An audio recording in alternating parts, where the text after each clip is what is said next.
spend the next half hour or so talking about something really important.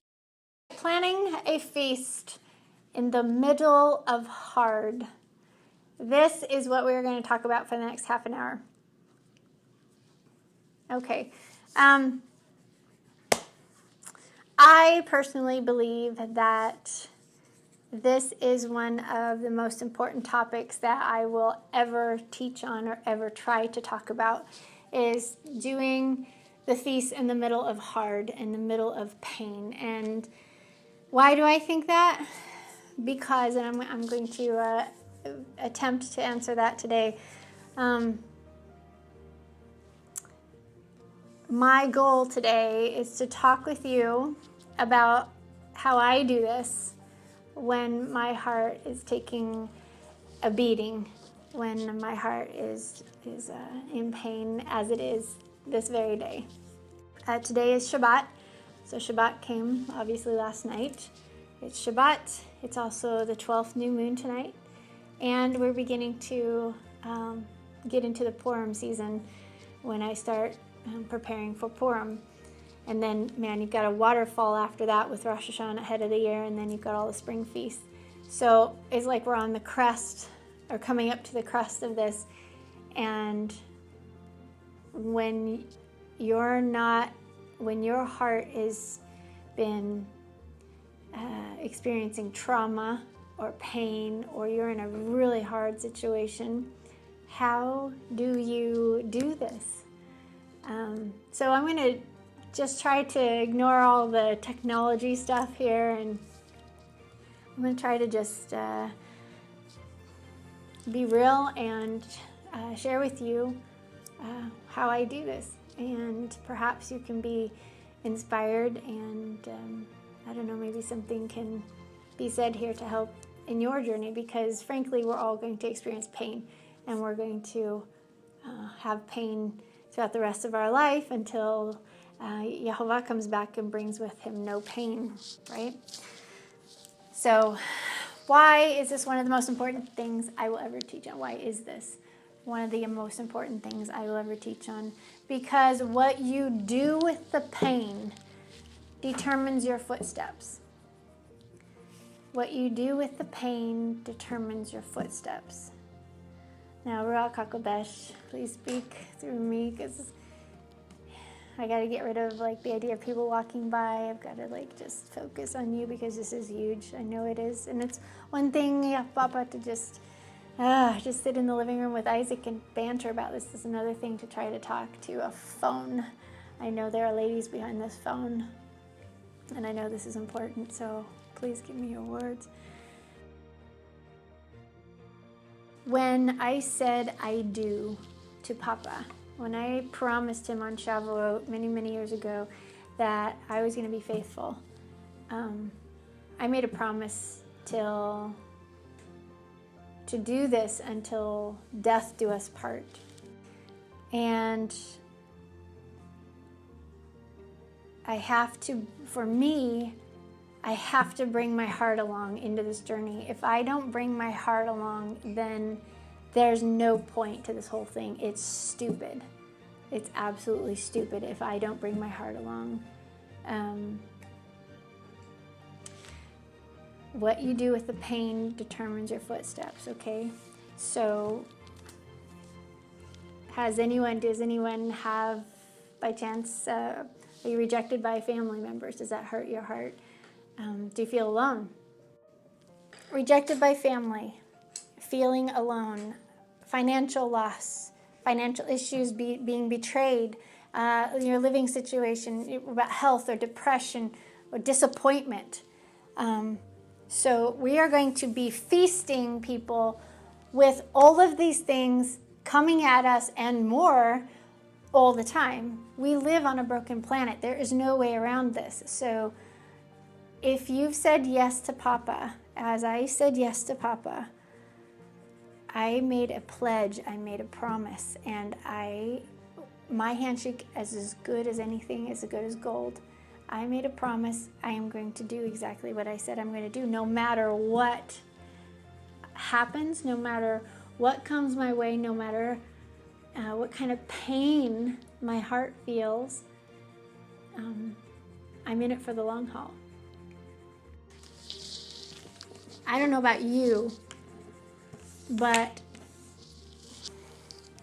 this is what I believe. I believe that the rubber of repentance hits the road with these feasts, because the feasts are going to change everything.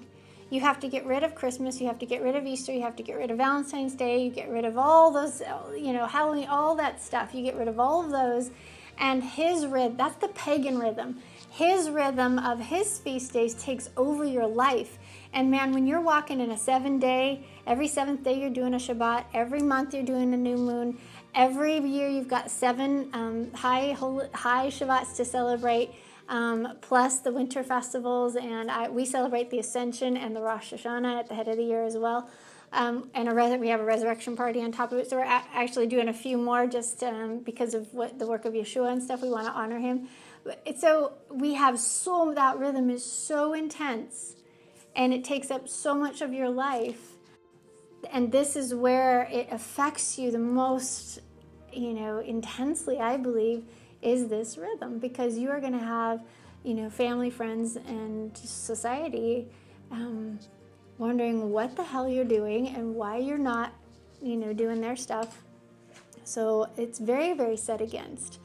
And you are going to either be 100% in, or you're going to be kind of wishy-washy and doing both at the same time, or you're going to whatever. But it can't be that way. Yahweh said he wants you off the fence. He wants you to be either hot or cold. You're either going to be for him or not for him, right? So you need to choose. The rubber of repentance hits the road most profoundly in the celebration of these feasts. But the reality of the situation is that you are going to experience heartache here, because Yahshua said there's trouble here. So it's not the perfect world, obviously. I mean, I'm not preaching to any choirs here. I mean, Yahshua has not come back yet. We do not have a new heaven and a new earth yet. There will be pain and suffering still, and you're going to have to figure out how to walk in his rhythm and feast at the same time as things don't always go our way. So when there's heartache and when there's pain, how do you feast? Especially when the command for most of them start with rejoice. Especially, have you noticed that? All of them start with the word rejoice.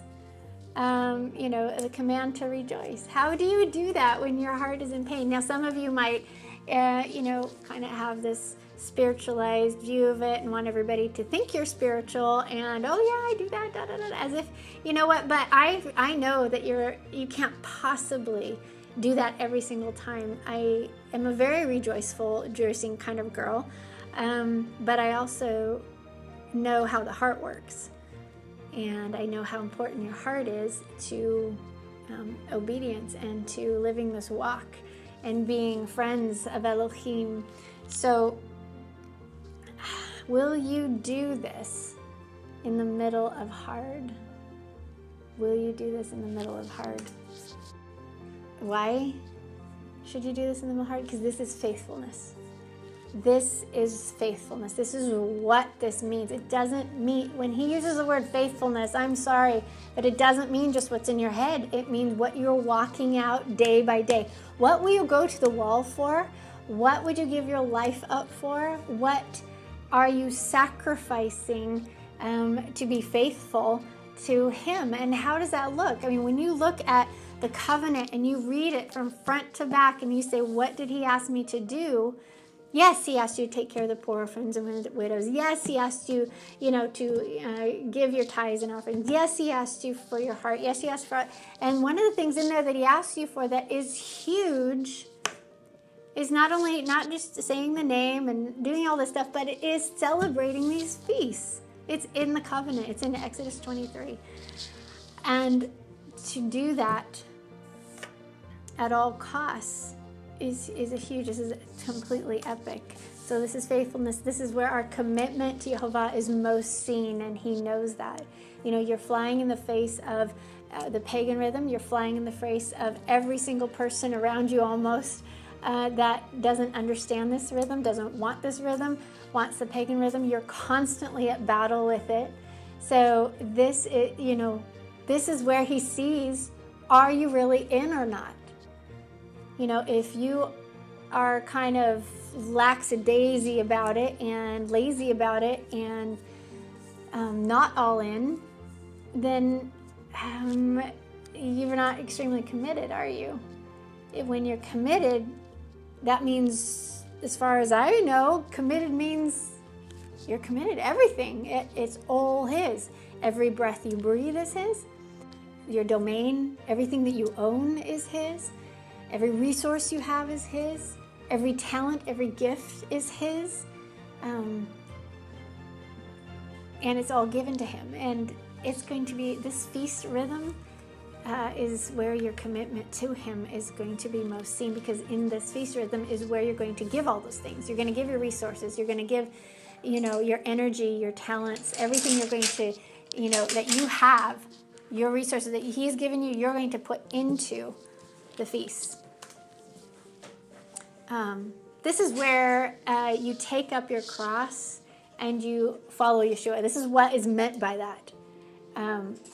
Because this is something that you are going to die for, basically. You are going to give everything for. This is where take up your cross and follow Yahshua is meant, because you're going to follow him at all costs. And I really believe it's seen most in this rhythm, because it's what's at and under attack. All right, so the question is, how do we plan a feast in the middle of pain and in the middle of sorrow, in the middle of trial? How do we do this? How do we plan a feast? How do you enter a feast? How do you celebrate a feast? How do you go to a feast in the middle of pain and sorrow? Because what you probably want to do is curl up in a ball and lay in bed and not do anything. But what you probably want to do is just do back to normal. You don't want to go out of your comfort zone and do something because you're tired. You're tired of getting beat up. You're tired of betrayal. You're tired of this, that, and the other thing. You're tired of the pain. So you just want to hide away. So remember, we can't pick and choose which feasts we will do when it's convenient for us, right? So let's say, it's we have a lot of pain, something has happened, we're in trial, we don't have a situation that we normally have, and here we've got a feast coming up, and it's not convenient for us, so I'm not going to do it. Because it's not convenient, or things aren't all coming together properly, or I don't have all the resources that I need in order to do this feast the way that I'm used to doing or whatnot. It comes back to, this isn't an option. You said yes, therefore you are all in. And when you're all in, it means you're going to show up when he told you to show up, no matter what. How it looks like might change, how you show up might change, absolutely. But the fact that you stop everything to show up and pay attention to his feast and his festival, what he wants to talk about, we do that anyway, whether it's convenient for us or not. And we can't just grin and bear it. I mean, if you understand the heart at all, you will understand that your heart has a mind of its own. It cannot just sit and grin and bear it. It's got to come along for the ride. So you have to bring your heart along, or our sacrifice is absolutely no good. He says over and over in the scriptures, and they testify to the fact that he is after your heart. He is not after just you walking through the motions. He's after your heart. And if he doesn't have your heart, and you're just giving him motions, it's pointless. It's stupid. Don't do it. If you can't give him your heart, if you don't understand how the heart works, and you don't have, if your heart is like not interested in this, and your brain is, your heart isn't, then don't do it, because that would be a lie. You can't lie to Yehovah. You can't lie to your Creator. So your heart will tell on you. So your heart has a mind of its own. Your heart is your innermost being. It's who you really are. And your brain is here to interpret things for your heart, to help your heart, to move your heart, to teach your heart, to help guide it. But your heart has a mind of its own. And your heart, you need your heart, because that's where all life flows from. Just like King Solomon said, he said, take care of your heart. Guard your heart at all costs, for it is the wellspring of life. That's where life comes from. You can't find any rejoice in your brain. You're going to rejoice from your heart. So when he says rejoice with each feast, you have to say, I need my heart in order to do that. Just like when he says assemble, you need people to assemble with, right? You can't just assemble by yourself. You have to have other people. That's why in different times, I have gone out to the highways and the byways and asked the people off the street to come assemble with us on a feast day, because I wanted to obey the command, because assembly makes it so much better. I mean, the more the merrier, right? Maybe afterwards they have issues, but during the feast, it's great. But the same thing with your heart. You have to bring your heart along. And otherwise it's just no good. You cannot just force your heart to go through the motions. So how do we do this when our hearts are breaking? This last week was really, really hard on us. And Isaac had his test on Friday. And we truly thought we were going to walk into this Shabbat with joy, just automatic, easy joy, right? Something that just came because something went well, something went our way, and that joy was just going to come and fill our hearts, and we would get to just, be joyful. Anyway, we didn't have to, try to woo our hearts into it or figure out it. It was just going to come and overflow us, right? Well, it didn't happen that way. We didn't enter Shabbat last night with joy. In fact, we entered Shabbat last night with tears. So last night, my girls, Maggie was awesome. She cleaned the house for us when we got home. When I think it was Hadassah and Daddy and I got home, Maggie had finished the house ready for Shabbat. Hadassah quickly went and got the table prepared before sunset, and she got all dressed up beautiful. And so did Maggie, and both Isaac and I we always change our clothes for Shabbat. That's kind of how one of the things we do in our home is, if we've been working all day, I don't want to sit down to the Shabbat meal with work clothes on. So we actually change our clothes to come to the table and put something nice on. And we both put something nice on, sat at the table, and I did the candles and cried. Cried out my prayer to Papa, because my heart was breaking, and so was Isaac's. And it was good. That's the way it's supposed to be. You're supposed to let your heart breathe. You're supposed to show up in reality, like authentically. Don't show up to his feast thinking he wants you to paint on a happy face. He wants you. He wants your heart. He loves you. He doesn't want you to fake it. You can't fake it, and he knows it, And if you don't feel like dancing and you don't feel like singing, that's fine. You don't have to dance and you don't have to sing. Now, sometimes that helps, but the inertia that it takes to go from depressed, sad to that, sometimes that's too much.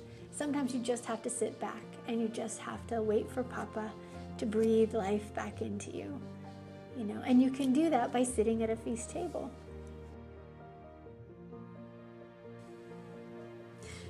There's so much to that. There's so much to that. And I hope on some of these slides, I had for today, we were going to talk about Purim. And then I threw these slides together last night and this morning because I knew that this was important. My heart was breaking last night. And the last thing I wanted to do was sit here and talk to you. I wanted to go hide away. I wanted to go do anything but have to put on a smile. But I also realized this is Shabbat. This is the new moon tonight, and Purim is coming up, and I started realizing that it was important for me to share with you how somebody walks into the feast with a broken heart, how to do this, because you can't fake it, and I don't fake anything. I can't fake anything. Well, so I wanted to, I'm not going to break down and cry, okay, but I want to show you, by talking you through this, what I'm thinking in order to do this. So Purim is a perfect time of year to look at this, about throwing a feast during hard and during pain. And why? Why do I say Purim is the perfect time to look at this? Well, because this is exactly what Queen Esther did, right? She is completely our example. I love this story for that reason. This is what I'm going to start the teaching on Purim about, or teaching on Purim is with this aspect of Purim, which is what Queen Esther did in the middle of hard. So I fall back on this a lot. It blows my mind what she did. Like, the whole entire nation was going to be annihilated within months, within that year.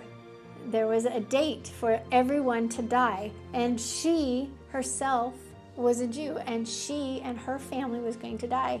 She knew this, and when she decided to go in to the king, what was the first thing she did? For one, she asked Israel to pray. She prayed, and she asked Israel to fast while they prayed. So they were going to fast and pray for 3 days and 3 nights. Huge prophetic thing there, but the idea that she walked into the situation with prayer and grounded herself first. But I love one of the movies. It's called Esther. It's about, I think it's a Bible series, but you see her actually prostrate on the floor out, and she is just down and completely down before her king, just sobbing down, like, what am I supposed to do in this situation? And 3 days and 3 nights later, the Ruach HaKodesh is like giving her the idea. And it blew my mind. It blows my mind when you think about this. The idea she gets is to give a banquet. She's going to give a feast. She is going to do a feast in the middle of hard. She doesn't know whether she's going to live or die. For one, she has to go into the king first. She doesn't know whether she's going to live or die there.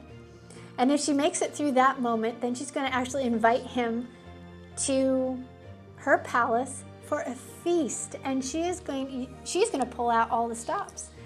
I mean, not only is she going to have the best food, she's going to be wearing the best. She's going to look sensual. She's going to have, a romantic atmosphere. She's going to woo the king's heart. And I find that stunning. That is what she chose to do in the midst of hard. And I find that very, very, very profound when it comes to the situation we find ourselves in. I mean, we have family that is alienated from us because of our choice to walk this path. Breaks our heart, right? We have, that's friends and family and community, the whole thing, right? So fellowship is at a minimal. Our finances. We are not, please show me a wealthy Israelite. I'm really struggling to find somebody who's not poor. I'm really seeing, I've talked to so many people who have come out of Babylon, left man-made religion, and lost their jobs, lost not only their families, but their jobs, their homes, and they are being taken to the wilderness of poverty. And, we are all massively struggling with this right now. We do not have, our fortunes are not restored yet. It just can't be. Where are they? I haven't seen any. We have the financial struggles. We might be losing a house. We might be on the verge of foreclosure. I mean, just all this stuff, our health, a friend, ourselves, family member, health issues, How do you feast? How do you have joy? How do you rejoice when things aren't restored yet? When your fortunes aren't restored? When you don't have that in a twinkling of an eye moment when you're changed, and or when there's restoration between you and the family or stuff. I mean, when you're actually walking the line of, you're actually a walking sword is what you are, and because you're doing what Yahshua, you're being like Yahshua, and he was a sword that divided. He actually, it wasn't that he wanted to cause division, but what he wanted to do was get people off the fence. And so just by living the truth, by walking out this rhythm, by walking out obedience, you are going to be a dividing force. So there's a lot of pain with that. What about betrayal? Have you been betrayed as somebody who you thought was a friend, now is your enemy, basically, and set against you, stabbing you in the back? There's a betrayal kind of thing. There's that, tons of that going on right now, or, a huge amount of things that we deal with that cause pain, death, sorrow. Yes, there's lots of joy in our life, but there is this factor of pain that we have to figure out how to deal with when we're looking at having to celebrate feasts constantly throughout our life. In 72 plus a year, they're constantly going to be on you. So how are you going to do this with your heart intact? Bring your heart along and do it in a way that's going to please Papa and be authentic at the same time. I think Queen Esther is an incredible example of how to do this, at least to be able to see that someone was able to do this and pull this off, and she did it so well. She did it so well, and in the end, the result was beautiful, and it was perfect.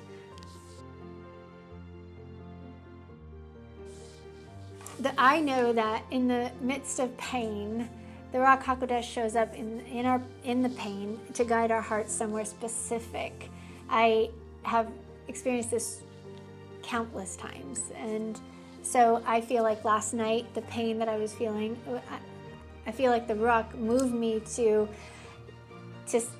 do this show today, to talk about this issue, to actually, to say, because what I was feeling was like, I can't go into a show tomorrow. Last week, I entered into the show with a heavy heart. I was like, I don't want to enter into this show with a heavy heart too.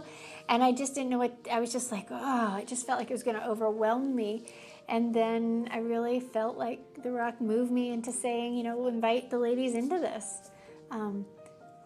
Because here's something that we're taught in Christianity, ladies. We're taught in Christianity that we are supposed to tie our little flowers up to tie ourselves up to a fence post, paint our petals pretty colors, and pretend we're okay. That's not authentic. That's not true. That's not real. That's not what Papa wants. That's not what the scriptures shows that we're supposed to be about. I mean, look at King David. Oh my gosh. He is everywhere, isn't he? He is, one day he is solid. He loves Papa. The other day he thinks Papa has destroyed him, or that he is, completely forsaken him. But he always comes back to, no, I trust you. No, I know who you are. But he's crying through that, right? He's in deep stress, deep anxiety because of what's going on in his life. So the Ruach HaKodesh definitely shows up in the pain, though, to guide us, and it guides our hearts. I think the pain wounds us really deep, and I know that Yehovah said he would wound us and then he would heal us, right? There's been lots of times that I feel that he says, welcome to my world, Rebekah. So he actually invites me into a small part of the pain that he feels. And he's, when I have trouble filling a table, and the guests are so not there, he says, welcome to my world.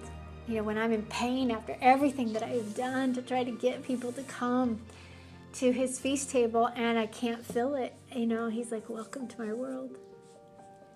And I have to say, wow, that was good. That to be able to meet Yehovah, Elohim, in the pain, to be able to feel just a little bit of the same pain that he feels, that I can understand how he feels. Oh, that's worth a lot right there. And I would go through anything to have him say, I love you so much, Rebekah, and I like you so much that I want to share with you how I feel. Ugh, it's just overwhelming to me.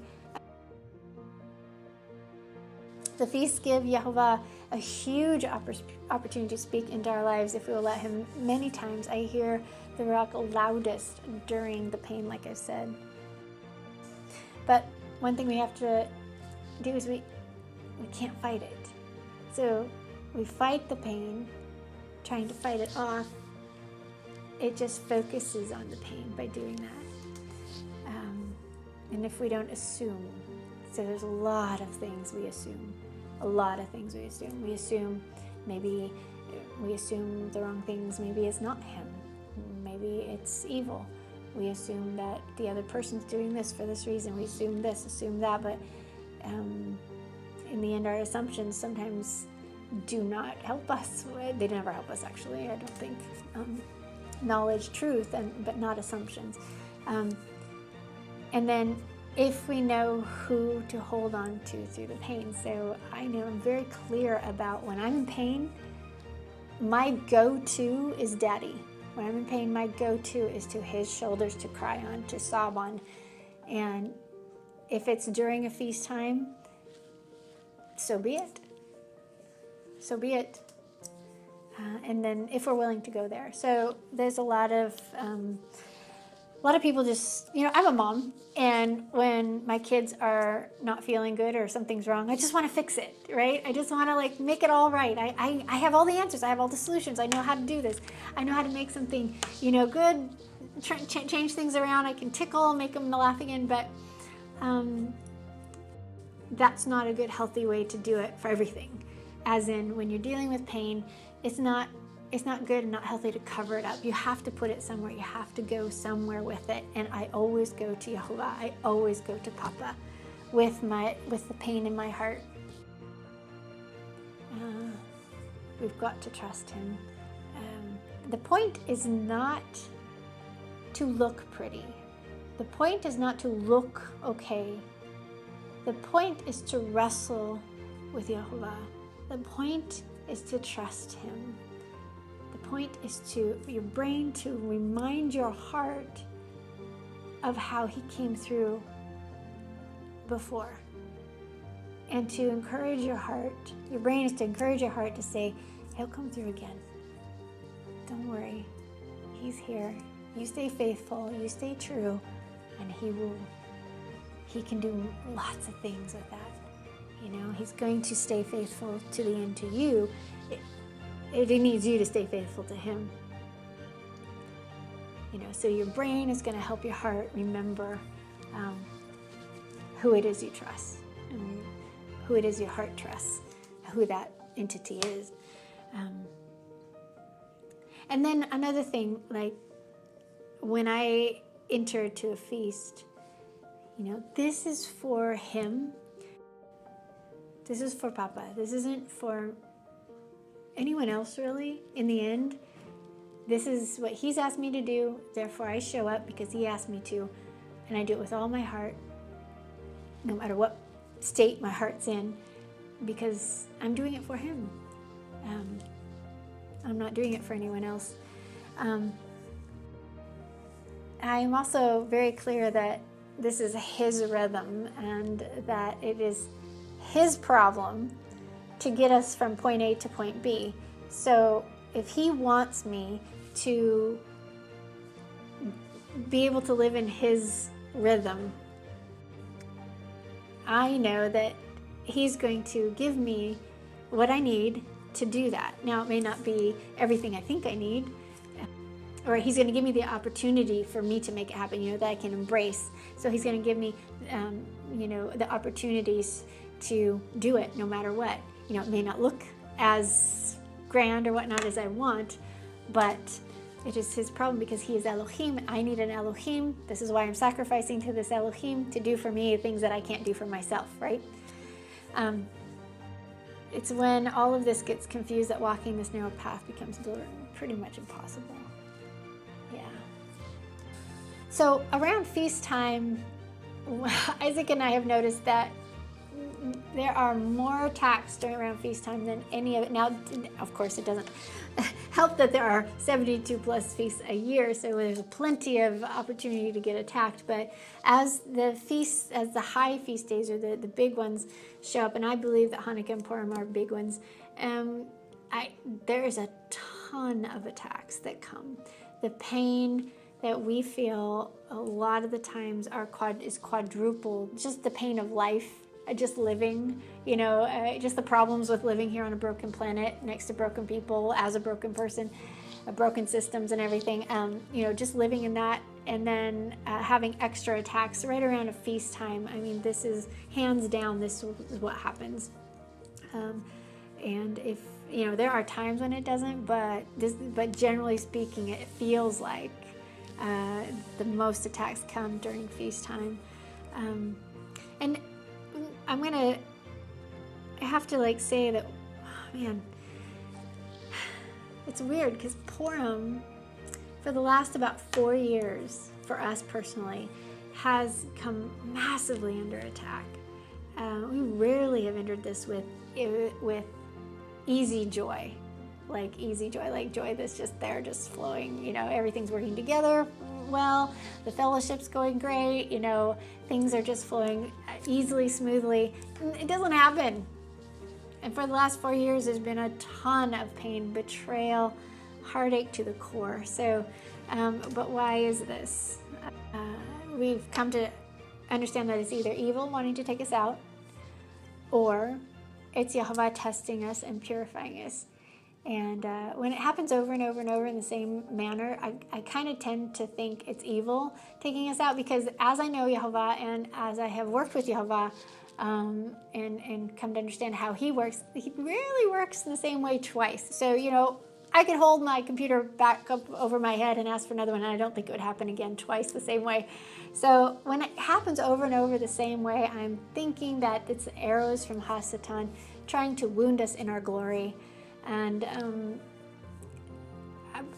I don't need to know everything. I trust that Papa knows everything and knows the why. I know that he says that he will tear us apart, and then he will put us back together and this sort of thing. But one of the biggest things I wanted one of the biggest slides here to talk about, just for a few more minutes here, is what we do in secret, in private, celebrating these feasts with just one or two people, with just your family, in the middle of pain. No one's going to appreciate it. I know that. No one is going to see how much work you put into this, ladies, as the Izer Konegdo, the one who is going to do most of the planning. You're going to do most of the cooking. You're going to do most of the decorating and prepping, and getting together the program and putting whatever it is you choose to do for the feast, the teachings and the handouts, or how you take care of the kids in this and invite their hearts into it. This is a huge job for you, and you are going to be doing things at odd hours. You're going to be spending money that could have been to that you would have used to do other things maybe, but you're going to use your tithe money that's set aside for this. This is Papa's saving plans for you. But no one's going to appreciate it. No one is really going to see. Even if they did see everything that you did, they won't appreciate it like you need to be appreciated and validated for this, and no one's going to understand, And I just want you to know that Papa is going to understand, and Papa sees, and Papa will vindicate, and Papa will appreciate it. Okay? This is this is epic, absolutely epic, what you are doing.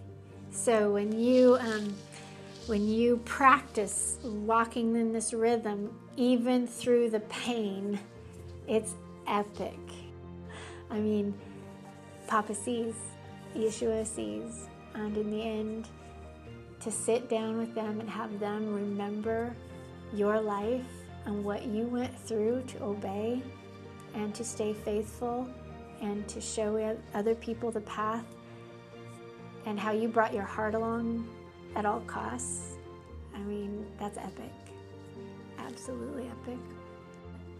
Dealing with the pain is something that we've got to figure out, because like I said before, the pain the pain isn't prophesied to go away until Yahuwah comes and removes all tears, right? So we're going to have to figure out how to deal with this now. Not every feast has this sort of stuff, but I felt like this was an important topic because, I've done this, like I said, I've hosted 200 feasts, over 200. I and my family have hosted over 200 feasts, and we've had lots and lots of people, very, very few people. I have only missed one, and I was sick. I've only missed one new moon. I was sick. But I brought my heart along into it. And when you're doing hard, like this is me on the floor doing dishes in the teepee.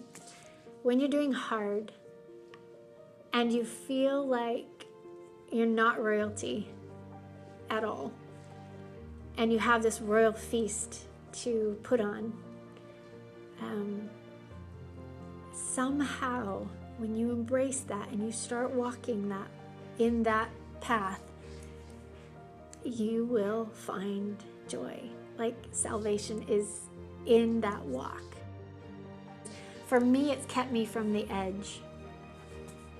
And I don't know if you understand that, but without this rhythm that controls my life, I would be a goner. I would totally be a goner. I love meeting with my King on these days. I feel the Ruach move, even in the pain, and it's so beautiful because I can write when I'm in pain, and the things that I can write in pain, whoo, I think they're good. I mean, I do. I really think that, that if everything was just perfect and fine, and we just, waltzed from one to another, had everything we need, all the money we needed to do it, all the fellowship we need, everything was good, and there would be no depth there. There'd be something missing. And so right now we're in a time of purifying. We're in the time of, are we really in? Are you really committed? And when we just put that one foot forward to walk in his ways, even though our eyes are bloody, even though we feel so beat up, even though we feel so hard, life is so hard, and we're so much in pain, you put that one foot forward towards Yahuwah. You begin to take your mind off of what caused the pain, and you put it right onto him and say, what is it you want to talk about right now? And you engage with him on that. There is salvation right there, because it pulls you away from the edge. Because, the pain can drag you down over the edge. There's a lot of people that have, taken their lives because the pain is too much. They didn't have anywhere to turn to. I have somewhere to turn to. I turn to Yahuwah, not only to give him my pain and to, bang on his chest and to cry like a baby and say, what is going on? To do that, but I give him all that, but also for him to be able to control or guide my thoughts. And for me to surrender and let him do that is huge with pulling me back from the edge. And for him to be able to speak through the pain. Now, when I have, a lot of times, Isaac will speak into my life in that moment. And it's words from Yahuwah. I know it is. Other people will as well and will pull me back. But it's when I hear from Papa and I know what I'm supposed to be about. Like, there's no time for me to go over the cliff. I don't have the time for that whole mess, jump over the cliff, smushed, I don't have time for that. If I can just turn to him, focus on him, and this is the way you do it. These feasts are the way you do it. It's the way you officially can do it in a way that is very personal and corporate. I've got just a few minutes left here. I want to show you some slides of what I have been through and my family has been through. This is Passover. So it's Passover morning. We hope to wake up to a beautiful warm day. We had 14 to 17 people coming and we were at the teepee. And I I wasn't, at that point, Isaac, we didn't have a dish station. I had nowhere to do dishes except this is the easiest way to do it outside so you can get stuff all over the place. So this was Passover morning. This is where I did dishes. So we were on the ground for a while, for a year. I did dishes on the ground, and then he began to build me a dish station. So this was us out, and this is actually Shabbat dishes, honestly. We didn't normally leave dishes out like this because the animals would run away with the items. But this is me obeying the commandment to rest, because all week long I'm doing dishes constantly. It's exhausting doing dishes out in the mountain when you're hauling wood and hauling water and heating the water to do dishes. So on Shabbat we totally rested from dishes, and we put them out here and just went, oh well, you know, if a raccoon grabs something and goes away, oh well. We needed that rest. So this is in wintertime. That's what it kind of looked like. There I am doing dishes in that situation. I'm not very happy. I didn't take a whole lot of pictures of slogging. Honestly, there's just a few because it was so hard on my heart. I just, even though that was 90% of our time slogging, I took pictures 10% of the time. This was the teepee in the winter. So yeah. There's teepee in the kind of fall.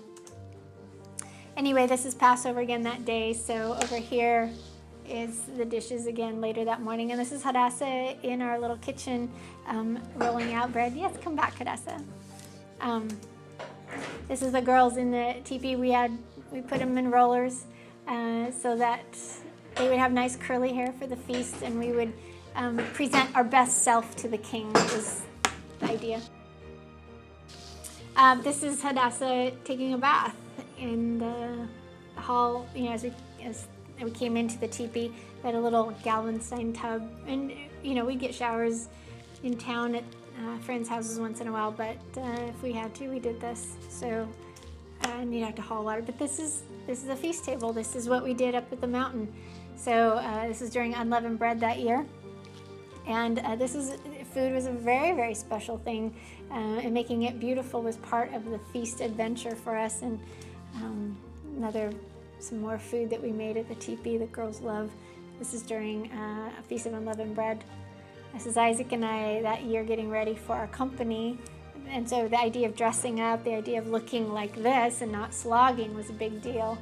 So, you know, and then this was the teepee that night for Passover. We had, I don't know if you can see it, but there's people all around here. They're actually up in the loft and on our bed and around the corner. So we had about 14 I think ended up coming that year. We were prepared for 17. We moved all the furniture out, and this is what it looked like during the day.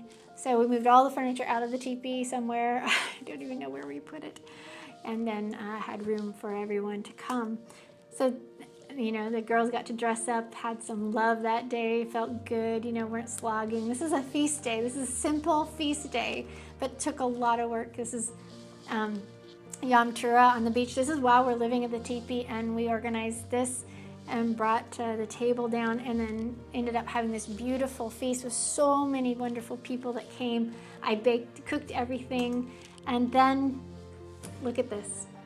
Yeah, this is Yom Kippur. 10 days later, from the picture I just showed you, we had a full feast table. I could not get anyone to come back for Yom Kippur. Yeah, so incredibly hard on the heart. You're trying to build a fellowship, just won't come together. They'll come for one thing, but they won't show up for the next one. Very hard to develop friendship. I just thought I'd show you Hadassah doing dishes out during the summer on our dish station before the dish station went up.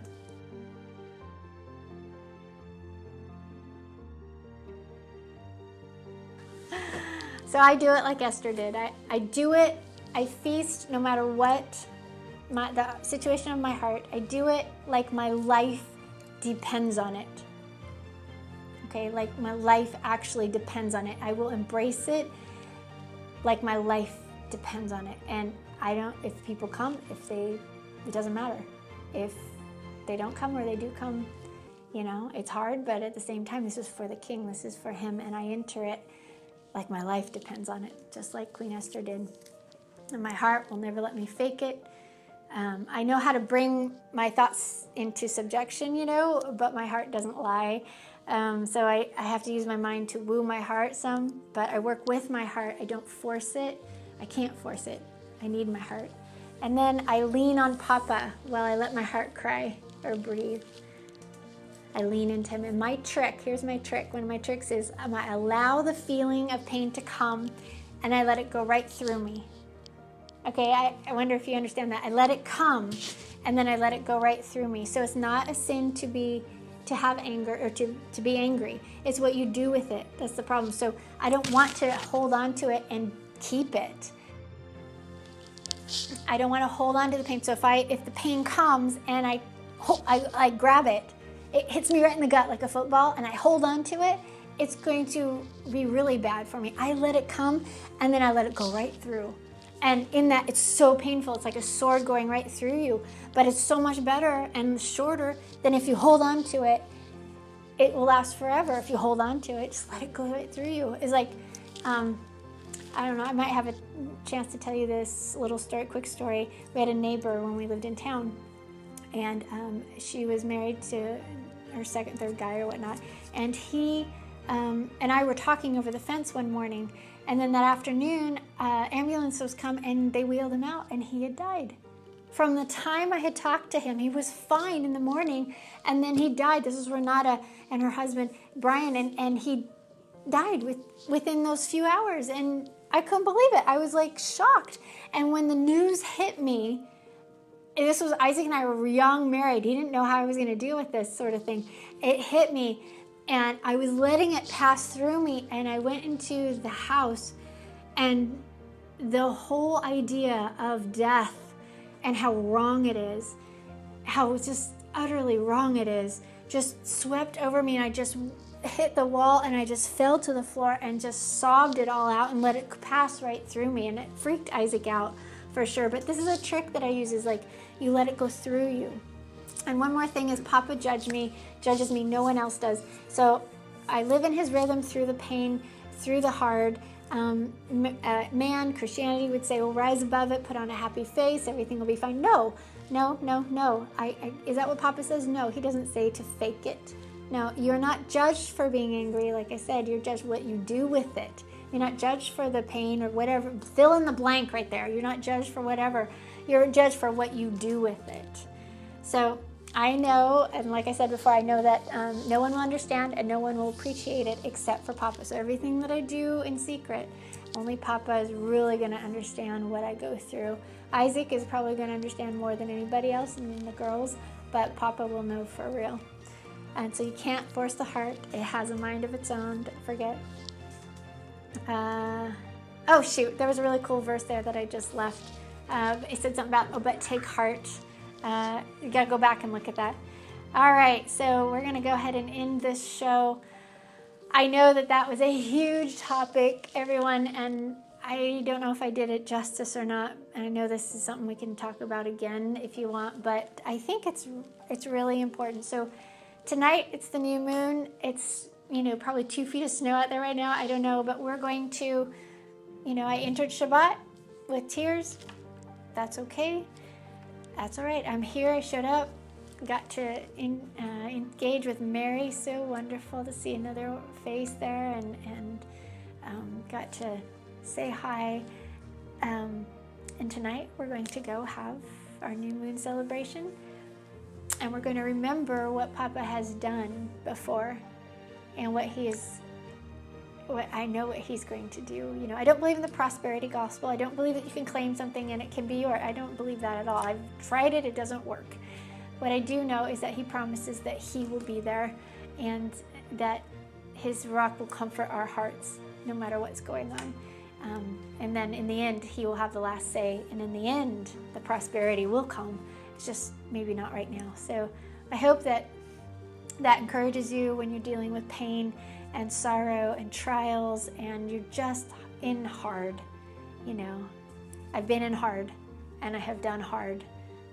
I have been faithful through hard, and I want to encourage you to be faithful in hard and enter this covenant with him, for real.